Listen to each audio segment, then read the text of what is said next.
جايز واخيرا وصلت بخير وسلامة. بدي اقعد واحكي معكم لانه انا مدمرة مدمرة مدمرة مدمرة لدرجة انه صار عندي شك انه يكون معي كورونا.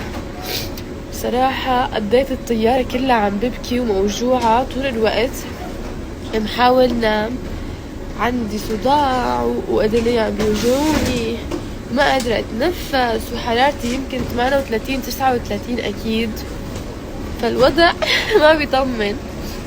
فهلا وصلت، المفروض انه ستيفان يكون برا ناطرني، بس رح اخذ الشناتي واطلع له. كتير صراحة متحمسة اشوفه، صار لي زمان ماني شايفته. يا للناس اللي ما بتعرف مين هو بيكون، ابن خالتي، لا ابن خالي وابن عمتي.